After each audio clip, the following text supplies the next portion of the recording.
Buenas, vamos a ver lo básico de lo que es espacios vectoriales, concretamente subespacios vectoriales, tratando de hacer lo que sería la práctica y explicando algunos detallitos de la teoría, pero enfocándonos más en la práctica, que lo veo más interesante y algo más complicado por ahí, para ir de cara a lo que es el examen final. Para empezar a explicar este tema, voy a plantear directamente un ejercicio. Acá tenemos un subespacio vectorial H que está conformado por componentes X e Y que pertenecen a R2. Por lo tanto, pertenece al espacio vectorial R2. Tal que la composición de los vectores de H está dada por la siguiente fórmula. 2x más y menos 3 es igual a 0. Entonces, esta es una fórmula que, si se dan cuenta, es la ecuación general de la recta. Esto va a ser muy importante adelante, ya que o nos pueden dar la forma de los vectores directamente, o lo más normal es que nos den una ecuación que nosotros tengamos que resolver. Ahora vamos a ver cómo es. Lo primero que nos piden es determinar si es o no un subespacio vectorial. Y lo segundo que te suelen pedir es determinar la base y dimensión del mismo. Bien, lo primero, para empezar por lo que sería la primera consigna, hay que saber cómo determinar si es o no un subespacio vectorial. La forma de determinarlo es mediante dos de los axiomas que tienen que cumplir los subespacios vectoriales para ser un subespacio vectorial. El primero de todos es la ley de cierre con respecto a la suma, en la que la suma de dos vectores del espacio que pertenezcan al espacio vectorial tienen que pertenecer al subespacio vectorial H. Por ahí me van a ver que alterno mucho entre las palabras. Como un subespacio vectorial a su vez es un espacio vectorial, no hay tanto problema, pero bueno, no se hagan drama. Esta es la primera de las leyes que hay que corroborar, ya la vamos a explicar, ya la vamos a ver. Y la segunda, que muy pocas veces, prácticamente nunca se suele romper, es la ley de la multiplicación por un escalar, en el cual al multiplicar un escalar por un vector perteneciente al espacio vectorial, el resultado tiene que estar contenido dentro del mismo espacio vectorial. Este escalar, acuérdense, que es perteneciente a los números reales. Muy importante. ¿Cómo es esto de la sumatoria de dos vectores pertenecientes a H que den un resultado que justamente pertenezca a H? ¿Cómo es este tema? Primero, para esto tenemos que identificar la estructura del vector. La estructura del vector es la siguiente. Nosotros estamos viendo que la fórmula del subespacio está dada por esta fórmula de acá. Ahora, sin embargo, esto no nos está diciendo cómo es la estructura del vector. Nosotros sabemos que el vector va a ser de esta forma, ¿no? Como se ve acá a la izquierda. Va a ser X e Y. No esta es otra forma de notarlo. Pero estas dos son equivalentes, son lo mismo. Y esta es la manera genérica de mostrar un vector que pertenece a R2. Pero acuérdense que nuestro subespacio vectorial está dado por esta fórmula, entonces esta no es la forma de nuestro subespacio H como tal, es la forma de R2. Ahora tenemos que ver cómo es la forma en H. ¿Cómo sería la forma en H? Bueno, lo que se hace es despejar una de estas dos. Podemos despejar el 2x o podemos despejar la y. De tal forma que tenemos 2x más y menos 3 es igual a 0. Normalmente los profes agarran la y, pueden agarrar el x, es el que ustedes quieran, no se hagan drama. Vamos a agarrar, por ejemplo, vamos a seguir como hacen los profes y vamos a agarrar el y. Si lo despejamos nos quedaría así. 2x menos 3 es igual a y, a menos y. A menos y.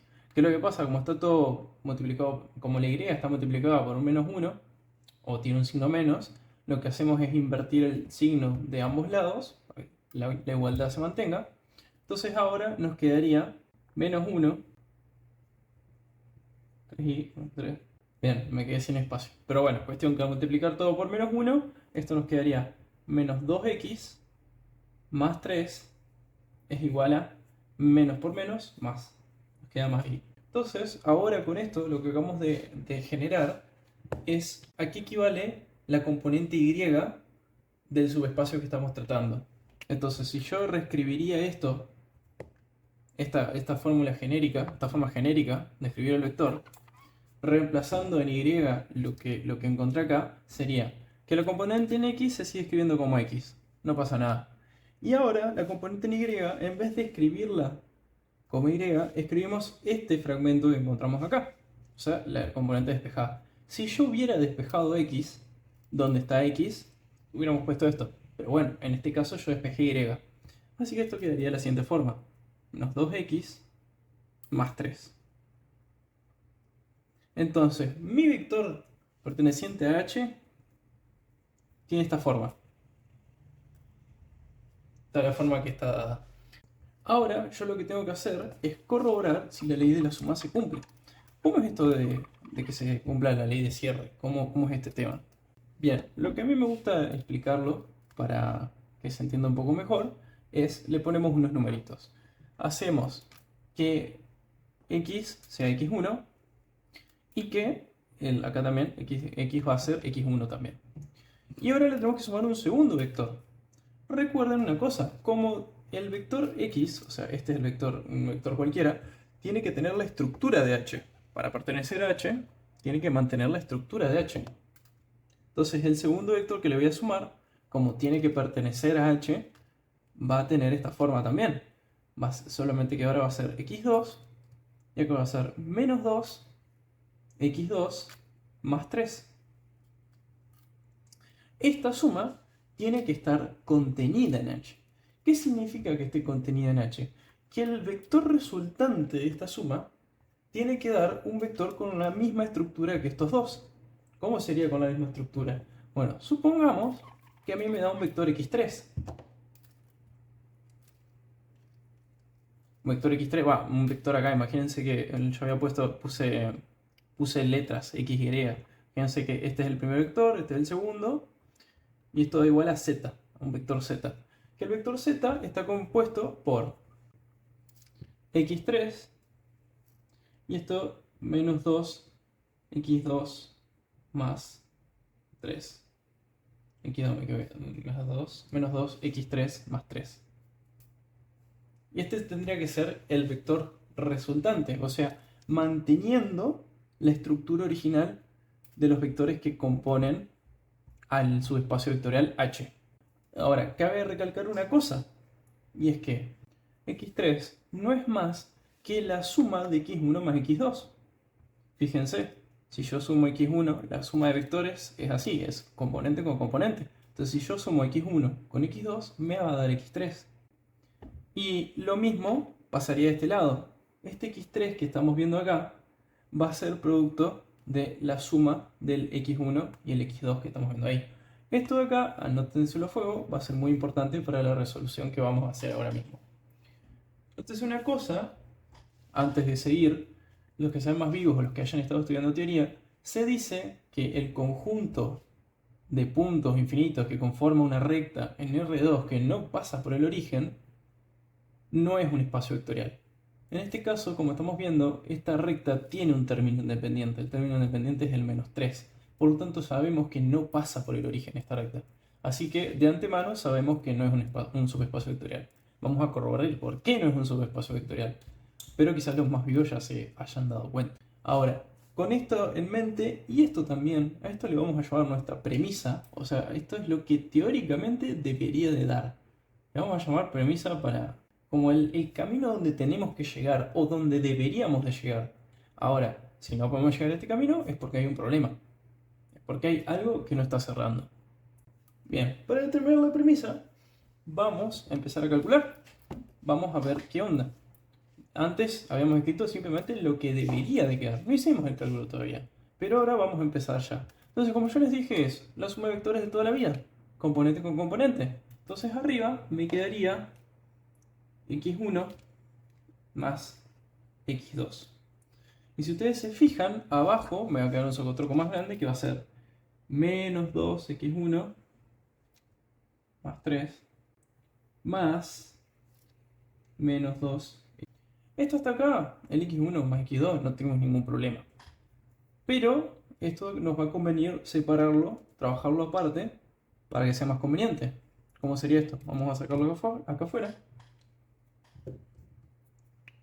Va a ser menos 2x1 más 3 más menos 2.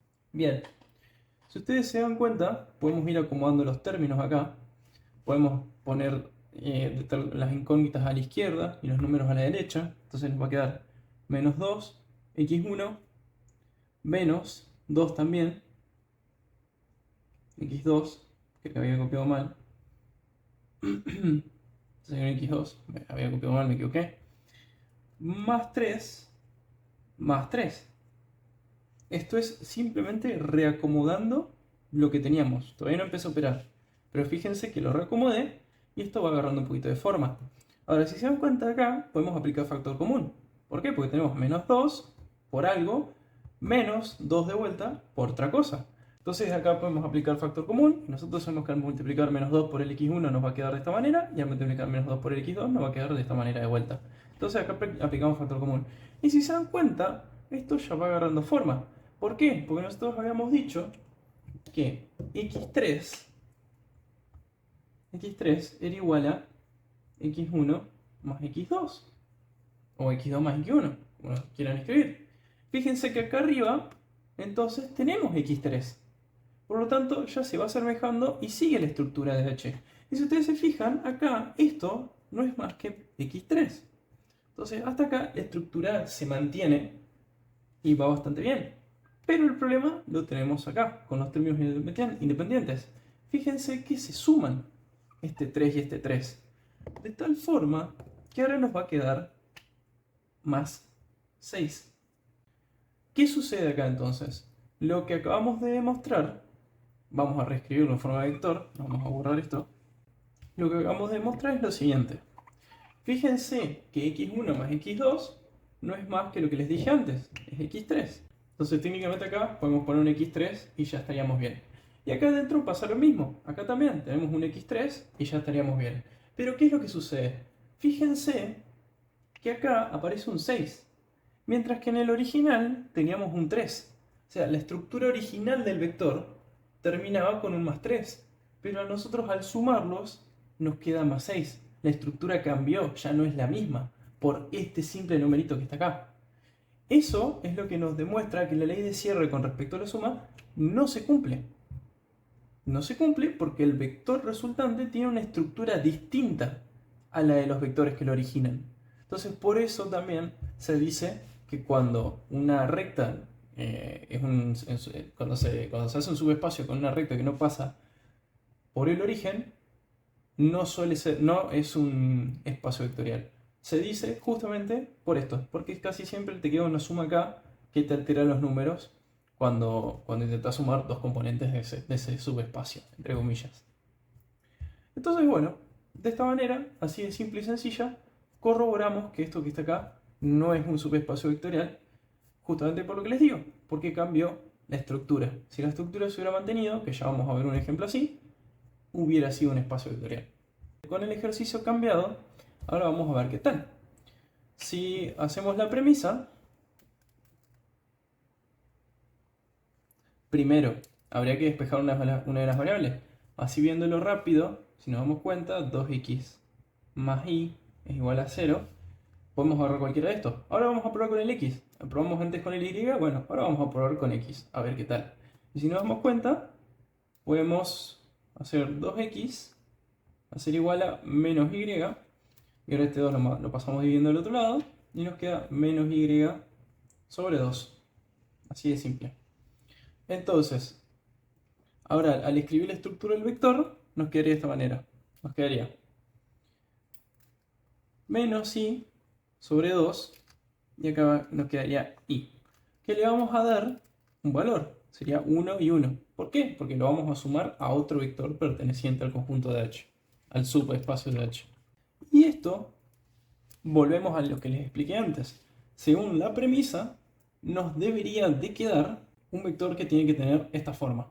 Nos debería quedar un vector que tiene que tener esta forma, donde sabemos que i3 es el equivalente a sumar i1 y i2. ¿Qué tan cierto es esto? Bueno, vamos a verlo. Como ven, cuando operamos todos y los sumamos, nos queda de esta manera. Bien, acá fíjense que podemos aplicar un poco lo mismo de antes. Casi siempre el factor común, conocer cómo se hace factor común, es esencial. Ahora vamos a agarrar, sabemos que i1 más i2 es i3, entonces vamos a poner i3 directamente. Esto no es necesario que se lo hagan así a los profes, pero capaz que a ustedes si les sirve para guiarse, no está de más. Y fíjense que acá podemos aplicar factor común. Fíjense que está todo dividido por 2. Entonces, una de las cosas que podríamos hacer es simplemente agarrar y decir, bueno, que 1/2 menos 1/2 y 1 más y 2. Esto ya automáticamente valida, porque fíjense que esto está el medio, si lo multiplicaste queda y1 más y2. Pero bueno, otra forma de expresarlo sería así, para que no se pierdan tanto. Aprovechando que tienen el mismo numerador, los podemos sumar. Y fíjense que quedaría menos y1 sobre menos 2. De vuelta acá, si sacásemos, fíjense que hay menos y menos, podríamos sacar factor común, al fin y al cabo esto nos dice que es negativo, y podríamos hacerlo de esta manera. Así. O sea, sacamos el menos afuera, el menos 1 que nos está multiplicando acá, que nos está haciendo que sea negativo, y lo sacamos afuera como factor común, pues están los dos, y los ponemos sumando. Ya que si yo multiplico este menos por este me va a quedar menos y1, y si yo vuelvo a multiplicar me va a quedar menos y2. Entonces no cambiaría tanto. Si ustedes se fijan, y1 más y2 no es más que y3. Entonces esto lo puedo escribir de esta manera.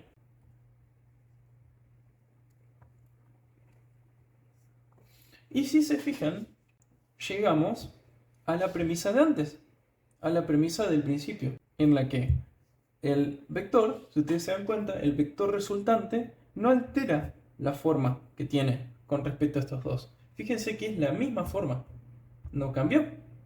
Por lo tanto, este vector cumple la primera ley para decir que es un subespacio vectorial. Ahora nos falta la segunda, que corroborarla es bastante sencillo. Bueno, para corroborar esta ley, vamos a agarrar y vamos a suponer que tenemos un escalar y que lo multiplicamos por nuestro vector. Ahora, para hacerlo un poquito más cómodo, voy a utilizar y. Entonces sabemos que y me va a equivaler a menos 2x. Me va a ser mucho más cómodo así.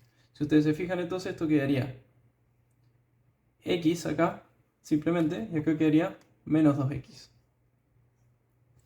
Lo que habría que hacer ahora es aplicar la distributiva, digamos, pero vamos a aplicar la distributiva. Y nos queda esto por esto. Si ustedes se dan cuenta, ya acá automáticamente, ya con esto, ¿qué es lo que pasa? La forma de esto es así. Entonces, ya con hacer esto ya podemos demostrar que es un subespacio vectorial. No tiene, por eso les digo que no tiene mucha chicha lo que es corroborar usando la ley de la multiplicación por un escalar. Pero si quieren lo pueden distribuir y se fijan si es que cambia alguna componente. Y como estamos viendo, en la primera componente nos queda como tiene que distribuirse, nos queda el escalar por x, cosa que está bien, no está mal, porque es como debería ser. Y si distribuimos acá el escalar, nos va a quedar el escalar multiplicando por menos 2, multiplicando por x. ¿Qué es lo que sucede? Al fin y al cabo, x es una componente de nuestro vector y menos 2x no es más que la componente y que tenía nuestro subespacio vectorial. Entonces, técnicamente te queda esto así. Y así podríamos sacar de vuelta el escalar afuera y decir que cumple con la segunda ley de la multiplicación por un escalar, porque la estructura no cambia, simplemente el escalar se mete dentro y multiplica lo que tenga que multiplicar, como es de normal que se hagan los vectores cuando los multiplicas por un escalar. Ahora, lo segundo que nos piden es conseguir la base, que son los vectores que generan este subespacio vectorial, se suele decir. La base la sacamos de distintas maneras. Una de las formas es, bueno, además de la base también que tenemos que sacar la dimensión. La dimensión son la cantidad de vectores base que nos quedan. La base se saca de la manera similar a lo que estuvimos viendo recién. Se despeja una de las ecuaciones, como está acá, 2x más y se despeja el que nos interese, puede ser y, puede ser x, puede ser el que quiera. Pueden haber bases distintas, no se preocupen, pueden existir bases distintas, puede ser que les tomen un verdadero o falso con bases y tienen que probar tanto con x o con y, porque pueden haber bases distintas. Cuestión es que, para sacar la base, lo que se hace es lo siguiente.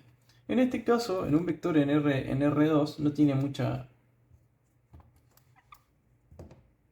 lo que se hace es lo siguiente. Para este caso, un vector en R2 no tiene mucha chicha para lo que es sacar base. Es bastante sencillo. Es simplemente agarramos, sacamos factor común a las letras que hay acá, multiplicando. Entonces esto quedaría así, x. Esto quedaría 1 acá, porque hay un 1 acá que no estamos viendo, que está multiplicando al x. Y acá quedaría menos 2. Este vector que están viendo acá, esa es la base. 1 y menos 2.